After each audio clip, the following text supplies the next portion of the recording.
case you wanted to ever know what living in South Carolina is like,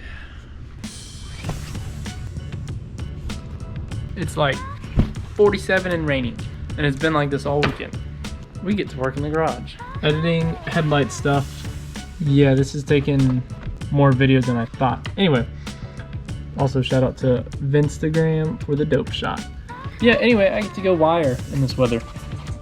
Don't have a space heater, don't have heat in the garage. It's gonna be fun.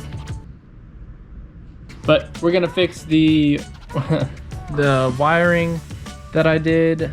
So what had happened was I took apart those JST connectors, which if you're watching this along with the headlight build, just cut those connectors off. Like, I'll show you what we're gonna do, but I ended up cutting them off because one wasn't working because I didn't put it back right because I broke some tab and it was a loose connection. So I got like those butt connectors that are like heat shrink and you just crump them. Those, I guess I'm stupid and didn't work.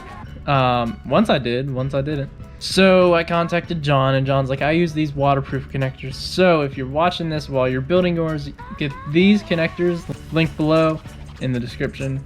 Just buy them when you buy the LED lights, and then when you get your Blue Ghost and your extensions, solder them on the bench. It'll be way easier. But I have to solder them on in the car because everything's installed, and I'm not taking them out just to solder. So we're gonna go cut and solder some things and make it finally waterproof. Super fun. We're in the garage. It's kind of cold. It's like 40 something. Bear with me in this jacket. I know it's not cold. Whatever. But we have everything set up as we need to do this. Well, I don't think you're gonna be not as planned as I am, but we got our soldering iron and helping hands if we can use them. I'm not sure if we can get them back there. We got our 2 waterproof connectors. These are also BTS lighting. I'll leave a link below for these exact ones. They're 18 gauge. Come to find out, the thicker the gauge, the better it will carry current or voltage. Basically power. It'll carry power better. So when you're building these with pretty far leads from the power source, use thicker gauge. So on this setup, I use pretty much 22 AWG everywhere, except on the rectifier. That's 14 or 16 gauge or 12. But I'd say used at least 20. So I'd aim for 18 everywhere. That should be plenty, but I didn't know. Again, John from Marine Kustomz told me this, which could be why the halo looks different. I still think it's just because it's covered in epoxy and that can tint it some, and the bars aren't covered in epoxy is why the white. But also come to find out about white is white will use the most power, which is why when I was running the running lights, that one, since it had the loose connection, would flicker and then turn off and never turn on again because it needed more power and the connection wasn't strong enough. So this should fix that. We also have our dielectric grease, and to properly use dielectric grease, you don't put it on the threads or on the connectors itself, you put it on the O-ring. You can also put it on the threads, I guess, but you want to put it on that O-ring, and that's how it will make it more waterproof. So it doesn't hurt to put on the pins, but that's not what you're supposed to do. You're supposed to put it on that O-ring. So over here, this from the Blue Ghost, you'll see it right there on that set of O-rings and not actually inside the pins. So that's how you're gonna apply that.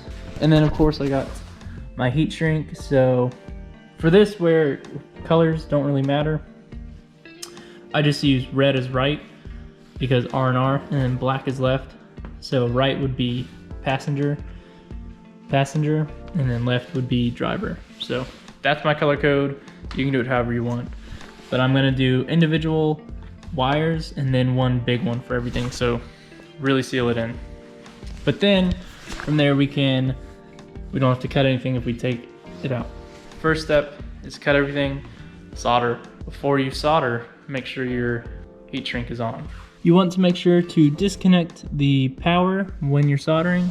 So I just unplug that rectifier lead. I don't know if that's what you're supposed to do with electricity or proper, or it doesn't really matter, but from my understanding, you shouldn't solder when things are on or connected to power. So just unplug it, or unplug it there, or take the fuse out or something. This is easiest, just unplugging it from the regulator. It's not a rectifier, from the regulator lead. But yep, went ahead and cut off the leads, so you know, no turning back now. And here they are. So we just cut out that portion. We'll do this one first because that'll be easier. We'll do the easier one first, test everything out, and then go to the harder one. And I may just have to pull this out and redo the super glue and adhesive. I mean, this isn't hanging on anything. It's pretty dang firm. All right, so here is the driver's side headlights. As you can see, we got them all soldered and heat shrunk. We also have a larger heat shrink to do, but I just want to show you what I did. I did white to black, green to yellow, and red to red. Red to red, positive, you know, white to black. White is the negative, and black is, you know, universal negative, and then green is the data. So I just did yellow for that. And it doesn't matter, you can do whatever color you want. Since these are just kind of non-specific, you don't really have to go by the rules. You could do whatever color you want to other, as long as on the other side you match the same colors. So on the Blue Ghost, I'm gonna have to make sure I do red to red, green to yellow, and white to black. That's what'll be on all four. That'll be my color code. But this is pretty hard off a bench. Definitely do not advise doing this in a car. It sucks. So I'm gonna try to remove this, although I can't just pry it off, which is good, but it's bad because I can't get off. But if I can get that off and do it upstairs, like on a bench or something, that'd be way easier. So I'm gonna work on that, get the other one done. So I'll show you both of the headlight plugs done. So I decided to take the whole Blue Ghost off and, you know, uncover it, see how it's doing, and it looks brand new inside. So doing the bare minimum work for now. So I took off the, you know, electrical tape that was holding it on, and also cleaned up where the 3 strips with super glue were in. It was pretty hard to get off, I'll tell you what. So what I did, I just got a putty knife and stuck it and took a hammer and just hammered it up. Also used the heat gun to heat it up a little bit. Then got a razor blade and took a heat gun, heated it up, and scraped it off on both the, I guess, cover and on the car. So where it was is pretty, there will be residue, so be prepared for that. Which I should maybe make something for this to drill into, so then I could just drill it in, drill it out, instead of doing this. But I don't know what, like, should I just screw into the metal here? Or should I make something like out of wood and then super glue the wood on? Like, I don't know.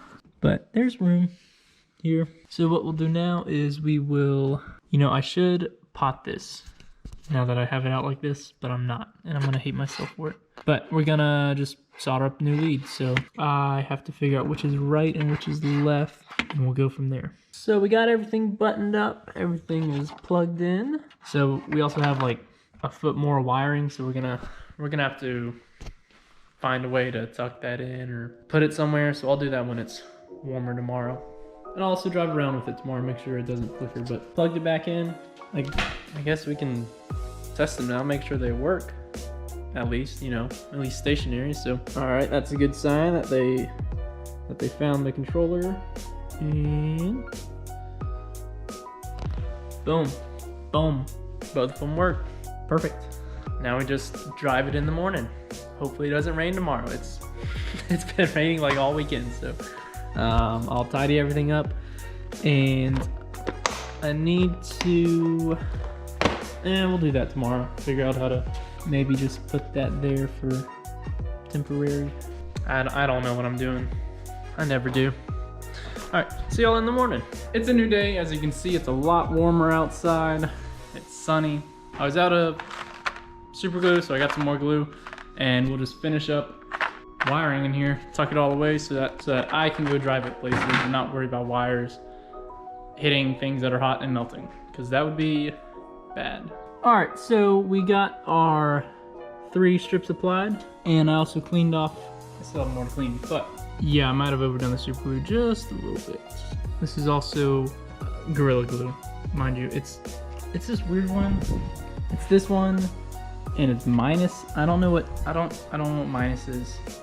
It doesn't say what it's minus, but it's probably minus some additive because you have to like damp stuff to glue it, which is so much. Like, I just wanted glue and whatever. Anyway, I'm choosing Gorilla Glue because it expands, and I kind of wanted to expand into the foam, but I'm also hitting it with some heat, just very, very light heat, so it'll dry a little bit quicker. Well, while it dries, we can work on getting this all cleaned up, and then we'll apply some dielectric grease to all the places we need to. Basically here, here, and here. All right, I waited like 2 hours. Like, it's 4:30. I started this at like 3. Went to the store, bought the cheap super glue that dries in like 15 seconds, whatever it is, quick, and it still wasn't dry. I could peel off the 3M tape. So peeled it off, wiped off as much of the Gorilla crap as I could, and put on the cheap stuff. Lo and behold, boom, 30 seconds in, you're done, right? It's attached, it's good to go, it's secure. So now all we gotta do is just make the wires clean, plug everything back up, and we can drive it. So here's a little bit of the wiring. We just followed that top harness right there. This is a little bird's nest or rat's nest, but one day I'll clean this up. Not today, it's been a long day. But just hold it back, zip tied it right there. And then the driver side is right under there. All bundled up and zip tied. This is what it looks like around the back. You got 2 wires running around, 2 coming up, well 3 coming up, using that extra hanger. And then all we gotta do is plug it in. So that's how everything looks, and I'll zip tie this to that cable, which is just the hood pop cable. I'll button this all up, we'll start it, we'll drive around, and we'll test it, make sure it's all good.